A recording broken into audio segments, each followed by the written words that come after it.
उधर मंत्री पुत्र सारी व्यवस्था कर उसी तालाब के किनारे हाथी, घोड़ों एवं अनुचरों के साथ पहुंचा। तालाब के किनारे आम के बगीचे में तंबू तानकर तालाब की ओर एकटक देखता रहा। हालांकि निर्दिष्ट समय बीत गया था, किंतु मंत्री पुत्र को आशा थी कि राजपुत्र अवश्य बाहर आएंगे, परंतु राजपुत्र और उसकी पत्नी जल से बाहर नहीं निकले। मंत्री पुत्र ने सोचा,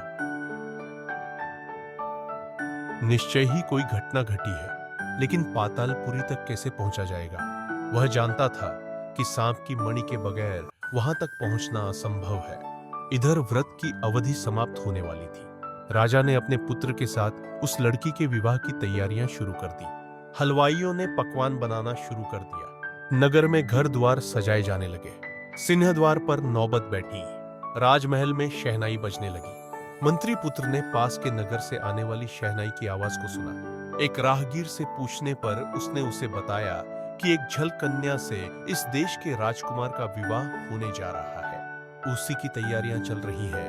मंत्री पुत्र सारी बात समझ गया। उसने तय किया कि पहले नगर जाकर वह सारी बातों का पता लगाएगा।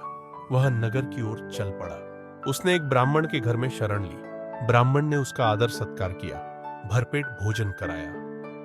विश्राम के बाद मंत्री पुत्र ने पूछा, हे ब्राह्मण देवता, कृपया बताइए, नगर में इतनी तैयारियां क्यों की जा रही है? ब्राह्मण बोला, तुम इस नगर में नए आए हो। नगर के निकट जंगल में एक तालाब है। वहां से एक अपूर्व सुंदर जलकन्या को पकड़ कर लाया गया। कल राजपुत्र के साथ उसका विवाह होगा, इसीलिए नगर में इतनी रौनक है। यह तो बड़ी अद्भुत बात है। ऐसा तो मैंने कभी नहीं सुना। दरअसल मैं बहुत दूर से आया हूं। कृपया मुझे पूरी बात बताइए, मंत्री पुत्र ने कहा। ब्राह्मण ने उसे बताया कि किस प्रकार इस देश का राजा शिकार खेलने जंगल गया था। वहां उसका पुत्र पागल हो गया और एक बुढ़िया ने एक छलकन्या को पकड़कर किस तरह उसे ठीक किया। मंत्री पुत्र ने पूछा, बुढ़िया को राजा ने जो वचन दिया था, क्या वह पूरा हुआ? नहीं, क्योंकि बुढ़िया का पुत्र फकीर चंद कहीं गायब हो गया है। बुढ़िया का कहना है कि अब उसके आने का समय हो गया है। वह देखने में कैसा है? मंत्री पुत्र ने पूछा।